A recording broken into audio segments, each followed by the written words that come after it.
Assalamualaikum warahmatullahi wabarakatuh. Anak-anak ibu, siswa-siswi kelas 7 MTS Nurul Falah, ketemu lagi di pelajaran IPS pertemuan ke-12, masih di bab 2.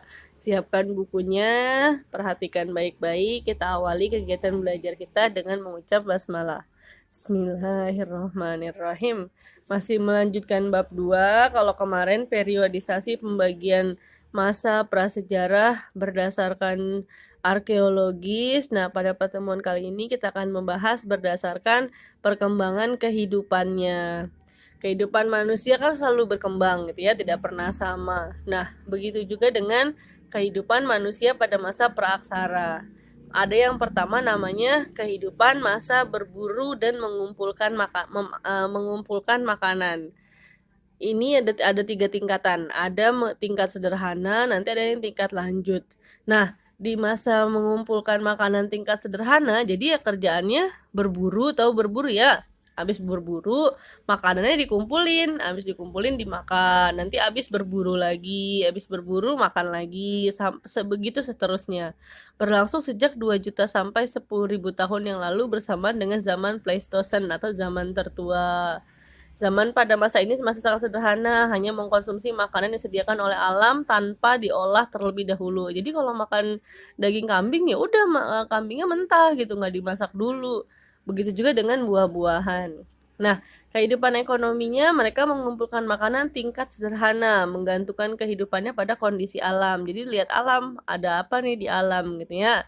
Untuk memenuhi kebutuhan makanan, mereka berburu binatang serta mengumpulkan umbi-umbian, buah-buahan, daun-daunan. Kalau udah habis ya mereka pindah lagi ke tempat lain yang masih banyak. Kehidupan sosial. Manusia pada masa ini hidupnya berpindah-pindah karena kan mereka cari tempat yang masih banyak makanannya. Kalau yang udah habis makanannya mereka pindah gitu ya. Mereka memilih tempat tinggal yang dekat dengan bahan makanan dan sumber air. Contohnya padang rumput, kemudian yang sering dilalui binatang buruan. Dan pada masa ini mereka sudah memilih tempat tinggal di tepi pantai agar mudah mencari kerang dan binatang laut lainnya. Kemudian yang selanjutnya adalah kehidupan budaya. Manusia pada masa ini sudah mampu membuat alat sederhana yang terbuat dari batu dan tulang. Jadi buat berburu tuh ya, mereka udah punya batu buat ngelempar hewannya, atau mereka sudah punya bekas-bekas tulang untuk menguliti hewannya, atau buat motong-motong buah-buahan seperti itu.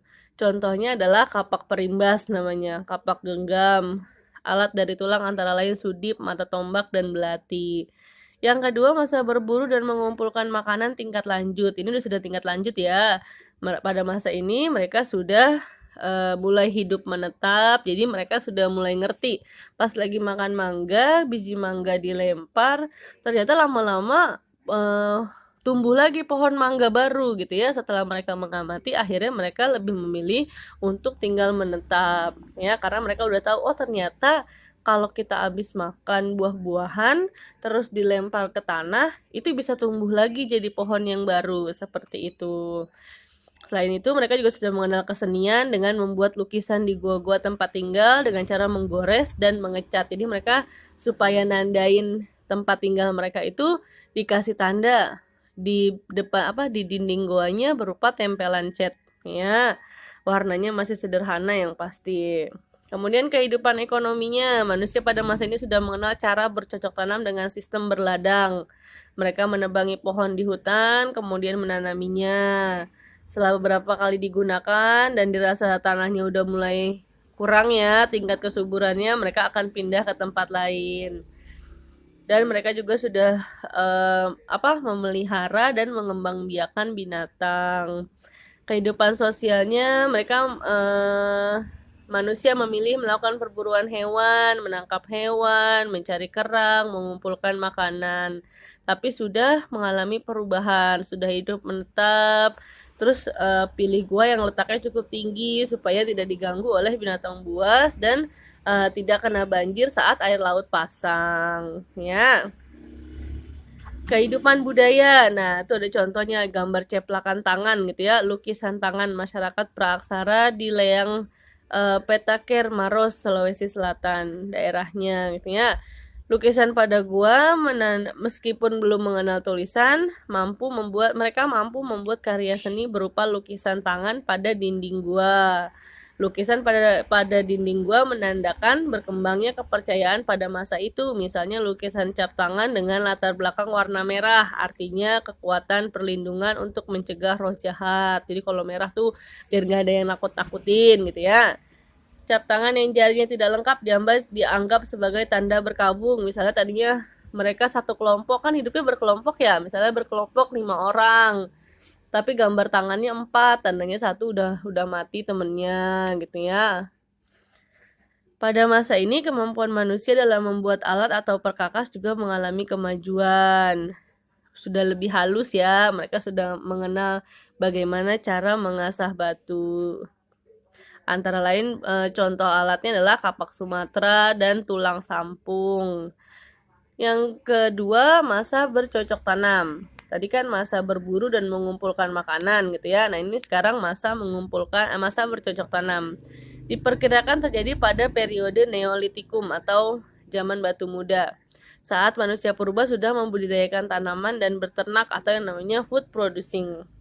Manusia sudah hidup menetap dan tidak berpindah-pindah. Mereka sudah mulai menetap karena persediaan makanannya sudah tercukupi. Kehidupan ekonominya, mereka mulai mengolah alam untuk memenuhi kebutuhan hidupnya. Mereka membabat hutan dan semak belukar untuk ditanami beberapa jenis tanaman. Dari kegiatan tersebut tercipta ladang-ladang yang memberikan hasil pertanian. Jadi mereka mengamati gitu ya awalnya. Pas ternyata pohon mangga itu kalau dideketin rumput, pohonnya bisa mati, maka rumputnya ditebangin, dijagain pohonnya. Lama-lama mereka sudah mengerti yang namanya bercocok tanam ya. Selain itu mereka juga mengembangbiakan binatang ternak seperti ayam, kerbau gitu ya. Mereka juga masih melakukan kegiatan berburu dan mengumpulkan hasil hutan yang lain. Terus mereka juga sudah melakukan kegiatan ekonomi dengan cara barter atau tukar menukar barang dengan barang yang dibutuhkan. Misalnya tukar menukar mangga dengan jeruk gitu ya. Kemudian kehidupan sosial. Masyarakat pada masa ini telah menerapkan kehidupan sosial yang lebih modern. Mereka sudah hidup secara berkelompok, makin bertambah banyak, ada kampung, memilih pemimpin, jadi udah ada yang paling kuat mereka yang jadi pemimpin gitu ya. Masyarakat pada masa ini juga mulai mengatur dan membagi kegiatan, jadi bagi-bagi kerjaan, siapa yang bagiannya menabur benih di ladang, siapa yang merawat rumah, seperti itu ya. Kalau yang laki-laki kerjanya membabat hutan, menyiapkan ladang, sementara yang perempuan menabur benih di ladang, terus merawat rumah. Jadi mereka sudah bagi-bagi kerjaan seperti itu. Terakhir kehidupan budayanya, mereka sudah mahir membuat berbagai peralatan. Alat yang dihasilkan sudah halus dan memiliki beragam fungsi seperti pemukul kulit kayu, kapak persegi, kapak lonjong, gerabah, dan perhiasan. Terakhir, masa perundagian. Perundagian berasal dari kata undagi. Undagi berarti diperkirakan bersamaan dengan zaman perunggu. Jadi ini masa di mana mereka sudah bisa membuat peralatan atau perkakas yang jauh lebih baik dari sebelumnya, gitu ya. Nah, di masa ini mereka sudah mengenal bagaimana cara mencetak, merakit, seperti itu. Kehidupan ekonominya, mereka tidak lagi sekedar memenuhi kebutuhan hidup. Mereka melakukan kegiatan ekonomi dengan tujuan meningkatkan kesejahteraan. Terus pada masa ini masyarakat mulai mengenal perdagangan, meskipun masih bersifat barter. Kehidupan sosialnya, manusia telah mengenal pembagian kerja berdasarkan kemampuan yang dimiliki tiap individu. Ada kelompok petani, kelompok pedagang, dan ada kelompok perajin. Serta ada masyarakat yang membentuk aturan adat istiadat yang berlaku secara turun-temurun. Kehidupan budayanya. Hasil peninggalan kebudayaan pada masa perundagian antara lain nekara perunggu, kapak perunggu, bejana perunggu, arca, kapak corong, perhiasan, dan manik-manik. Teknik yang digunakan teknik tempat, teknik bivalve dan atau cetak setangkup dan cetak lilin. Oke, ini juga berkaitan dengan sistem kepercayaan. Pada masa perundagian menghasilkan beberapa benda kebudayaan yang berkaitan dengan upacara. Masyarakat pada masa ini meyakini bahwa